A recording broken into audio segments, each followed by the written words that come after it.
What's going on, everyone? Welcome back to the show.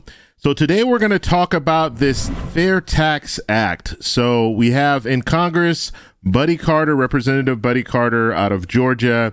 He decided to introduce a bill called the Fair Tax Act. We've seen this before. This is not the first time that we've seen this type of fair tax program. And so this might sound like a good idea, just basically doing away with our federal tax system that we currently have.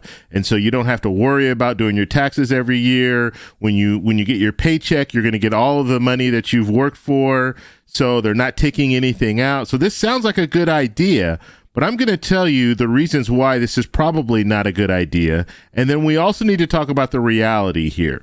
The House is coming up with all these different bills, and these bills are going nowhere because Republicans control the House right now, but they need to get it past the Senate, and the Senate's not going to go for it. Democrats control the Senate, and the president has already indicated that he would veto any bill like this. So it's not going anywhere, but that's only for 2 years. What will happen in 2024? That's what we need to focus on, and that's why this is something that we need to talk about. So that's what we're going to focus on in this video. But first off, you guys can do me a favor. Please like the video, subscribe to the channel, hit that little bell notification, and then click all. By clicking all, you'll get notified anytime we post a video. We do daily videos here, so by clicking the bell notification and clicking all, you should be getting updated every day.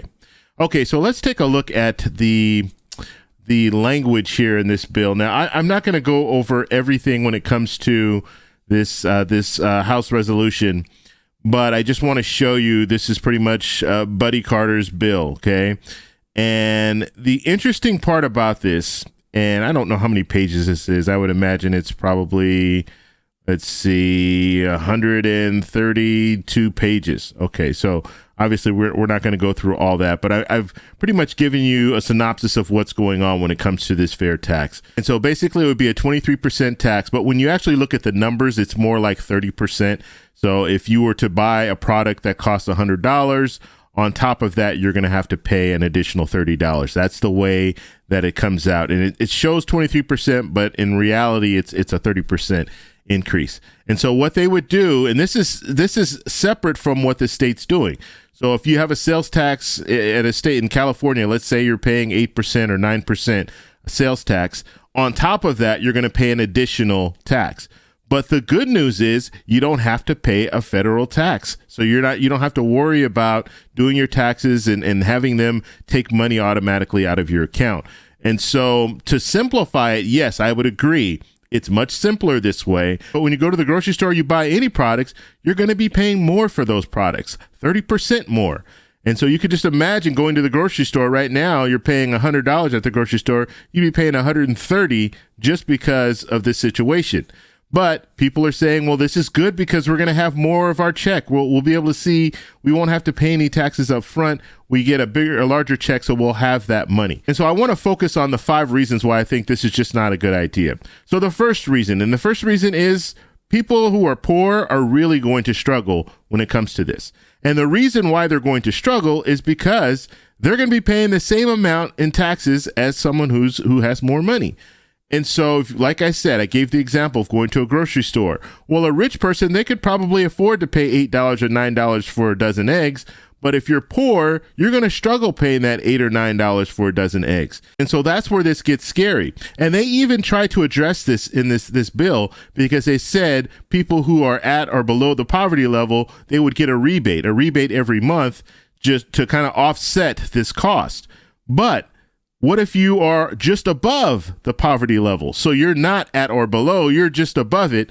Those people are really going to suffer because they're not going to get any rebates and they're going to have to pay these higher prices wherever they go. And so this would hurt those people that are just above that poverty level. And then middle class people, it's going to hurt them too. Let's say you have a lot of children, 4 or 5 children. So you're buying a lot of groceries. You're paying that extra 30%. And you might be thinking, well, this works because I'm pulling in more from my paycheck.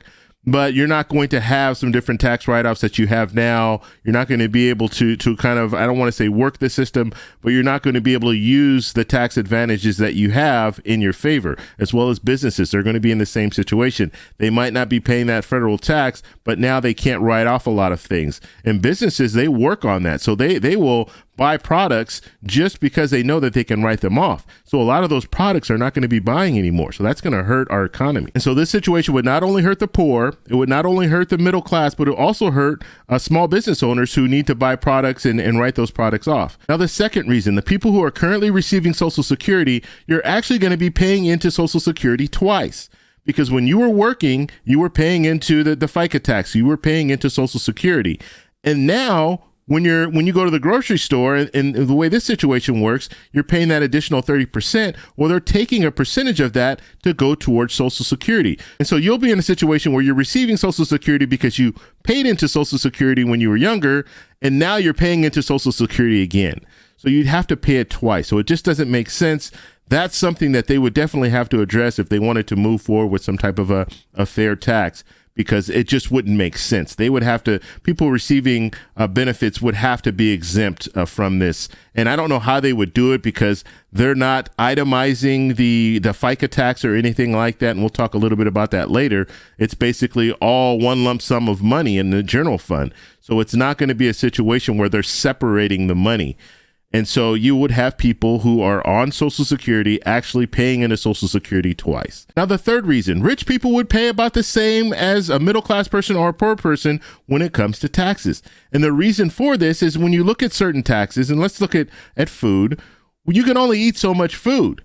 And if you want, you can determine what food you eat. So you don't have to eat really expensive food. You can eat food that's not as expensive. And if you're rich, you would be paying the same taxes that someone who is poor or someone who is middle class is paying. So it would make it much more difficult to pull in that revenue that you need in order to pay off all the bills that the federal government has. And so it just wouldn't work in that sense, because now we can control it. We can control how much when it comes to the taxes that we're paying. And if we hold out and we don't buy a lot of different items, then guess what? Our economy goes down, as well as the federal government won't have enough revenue in order to pay its bills. And so what they'll have to do is raise that tax up even higher. So right now they're saying it's 23%, which is more like 30%. They'd raise it up to 50% or even higher. And so it could be a situation where if you have that control, if we allow people to say, okay, I can buy this or I don't have to buy this, they're just going to say, I'm not going to buy it. I'm not going to buy these expensive items. And so that's going to hurt business as well, because you're not going to have people out there buying these items. Hurts our economy. Federal government doesn't receive the revenue that they need. And now we're in a bind again. And they're coming back to us and saying, okay, you know what? This fair tax at 23%, we need to raise it even higher. And that would be detrimental to our economy, as well as it wouldn't be stable. And we need a stable economy. Okay, and the fourth reason, I talked a little bit about this, the Social Security benefits. That money for Social Security would be in the general fund. It would no longer be in a separate fund. Right now, it's in a separate fund. So the FICA money, the payroll tax that you're paying into, that goes to a separate fund. And the Congress can't touch that fund.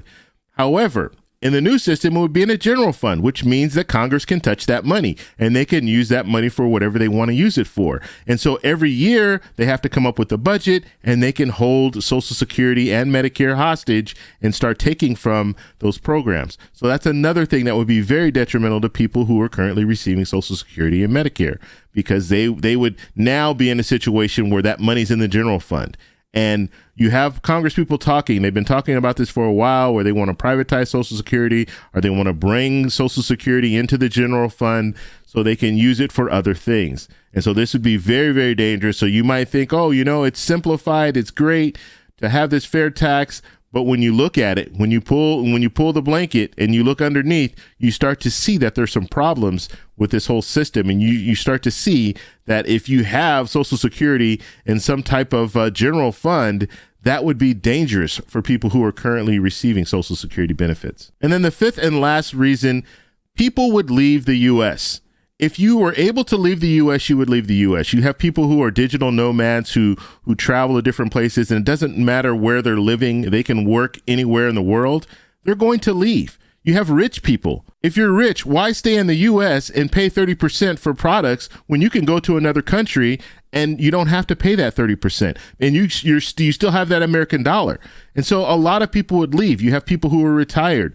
A lot of people who are retired would say, you know what? you have expats right now, you'd have even more people who will leave the US and go live somewhere else because they're still collecting the US dollar, but now they can spend that dollar in other countries and they don't have to pay that 30%. And that's the main key here. And so now that would destroy the program, because if you have a lot of people leaving, there's no revenue coming in because people aren't paying into that 30%. And so that's a real danger there when it comes to this whole situation where you're thinking, okay, well, we'll just have this fair tax. Because what you're doing is you're actually allowing people the opportunity, because a lot of people right now, let's say you leave the country, there's still a cap on that. The maximum I think you can make is about $115,000 if you live in another country and you don't have to pay taxes on that. So if you're a U.S. citizen and you move to another country, you make $115,000 or less, you don't have to pay U.S. taxes. However, if you make more than that, guess what? You have to pay U.S. taxes. And so in this situation, there would be no cap. And so if you have a business and you're living in another country, but that business is in the U.S. and you're making millions of dollars, you don't have to pay the taxes on that. And so that would be, I mean, it would destroy this whole program. And once we're in it, and then we're stuck. And now you have everybody leaving, and those people are going to leave and they're not going to come back. The only way that they come back is if you made some major changes. And so it might sound like a good idea, but a lot of people would leave. And I'm going to be honest with you. I would be one of those people thinking, you know what, it probably is better for me to leave. Because if I was in another country, I'm retired already. So if I was in another country, I don't have to pay the 30%. As well as, depending on what country I'm living in, I'd be paying a lot less anyway for food and products and everything.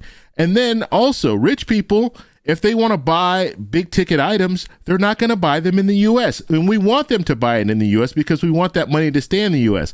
But guess what? If it's a 30% tax on that, then I'd go to another country and buy an airplane or buy these big ticket items, nice cars and all that stuff, because I don't have to pay that tax and I can always have that product shipped to the U.S. And of course, the U.S. government will probably try to get you when you're bringing the product in, but still, it's probably going to be less than that 30%. And so that's some, I mean, they're not thinking about these key items when it comes to this whole situation, this fair tax. On its face, it might look good, but the reality is you're going to have a lot of people doing things in order to avoid having to pay taxes. And I know you say, well, billionaires, they don't pay taxes anyway, but they do pay some taxes. Right now, it's set up that they are paying some taxes. They won't have to pay any. You have people who are billionaires who have the ability to live anywhere in the world, and guess what? They'll buy an island somewhere and live there and be happy and not have to pay anything when it comes to taxes in the U.S. And so just some things to think about when it comes to this fair tax. Now, I know this is not going to go anywhere, and I talked a little bit about the reasons why, because the House is run by Republicans, but the Senate is not, and the White House has already indicated that they would veto this. And so it's not going to go anywhere for 2 years. However, what would happen in 2 years if the Republicans maintain the House, they win the Senate, so they control the Senate, as well as they win the White House. And so now they have control of everything. Now this comes back into play. And now they can really start talking about this fair tax, and they could move forward with this fair tax. And so that's why I'm putting out this kind of a warning, because you're going to hear all the good stuff about a fair tax and how it makes it simplified and it's easy and all this. But when it comes down to it, you could be in a situation where you're paying a lot more because you're going to have a lot of people leaving. And the more people that leave, this is another thing that I didn't talk about. The more people that leave the U.S., you're going to have to pick up the slack if you're still in the U.S. And so that 23% that they're talking about right now, which is really 30%, is going to go up even higher. And so the more people leave, and then you get into that situation where, should I leave or should I stay? Because if I stay, I have to pay these high taxes. Why don't I leave? And then you leave, and it's just a domino effect. Everybody's leaving the country, and now we're looking at taxes at, astronomical highs of 70% or what have you. And so that could be the reality in this situation. And so I just wanted to bring that forward. And so these are some of the things that we need to think about when it comes to this fair tax. So I want to know what you guys think about this. So let me know down below. If you like this video, please give me a thumbs up. Please subscribe for more, and I'll talk to you in the next one. Bye.